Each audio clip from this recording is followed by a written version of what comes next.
managing over 11 lakh crore worth of total assets with more than 1.8 crore subscribers. The national pension system is 1/5 of the size of the mutual funds industry. We can call it an unconventional and maybe a modern government investment scheme that has a track record of decent performance. In fact, its equity scheme has been giving a tough competition to one of the most popular categories of mutual funds.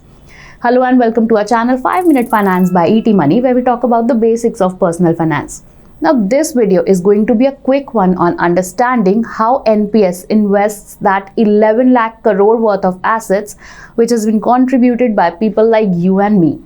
We'll look at how NPS invests investors' money across different asset classes. So let's get started.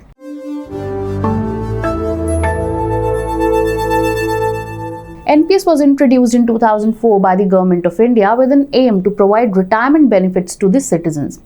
But unlike most of the other government schemes, NPS is a modern investment scheme in terms of its investment strategies. Apart from the government and corporate debt, NPS invests in the share market and alternative investment funds called as AIFs as well. Now, we won't cover the basics of NPS in detail in this video. You can watch other videos for the same. Coming back to AIFs.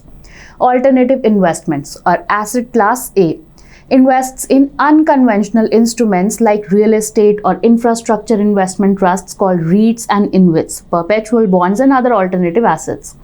The best part here is that you can select what kind of portfolio mix you want while investing in NPS, or you can select an auto option which helps you build your portfolio according to preset allocation to various asset classes depending on your age. Now, when you invest your money in NPS, you have to select the fund manager to manage your investments, your money. NPS allows you to select up to 3 fund managers to manage different asset classes out of the 11 on your screen. Or to keep it simple, you may select a single fund manager to manage your investments on your behalf as per the portfolio mix selected by you at the time of opening your NPS account. Different fund managers may have different investment styles, and basis that their performance differ.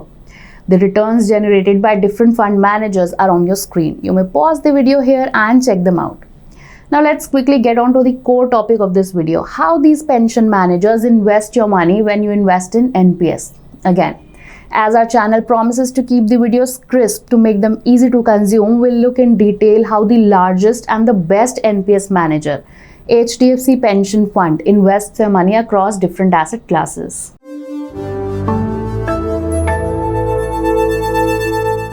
So, how HDFC Pension invests your money? We'll cover the widely popular 3 asset classes and skip the 4th one, that is AIF, which constitutes negligible investments. However, if you want details, you may drop us a comment and we'll provide you with the same.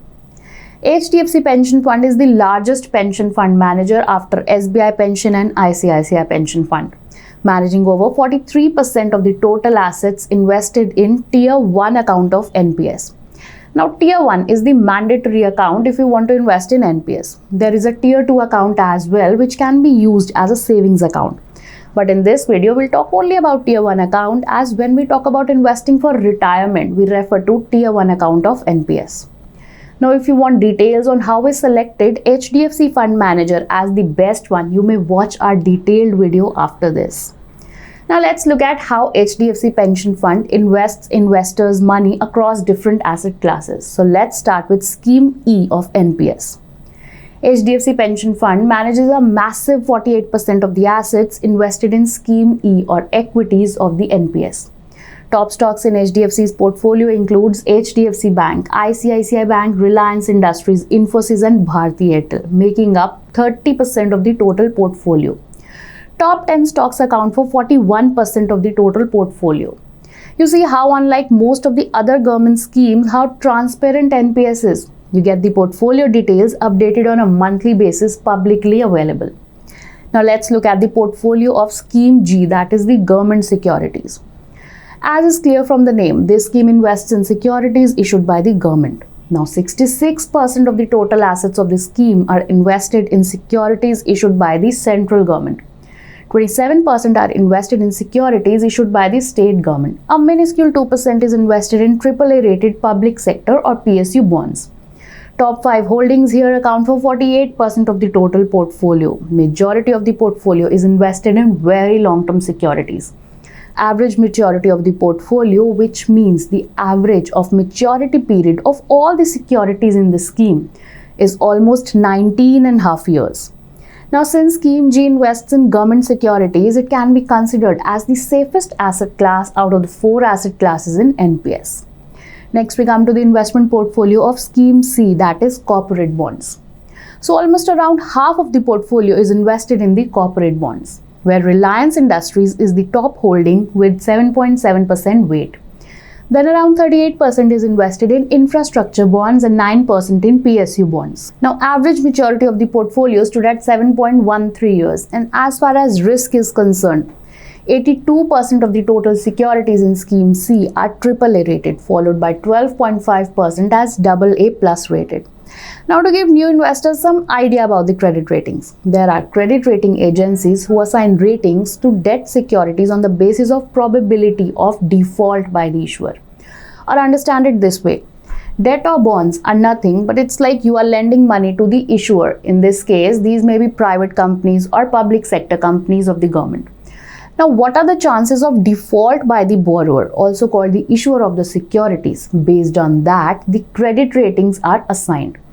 So, where AAA rating is the highest rating, which means the chances of default are the lowest. And with this, we have come to the end of this video. Hope you liked it. Don't forget to like and subscribe to our channel, and we'll be back with another insightful video soon. Mutual fund investments are subject to market risks. Read all scheme-related documents carefully.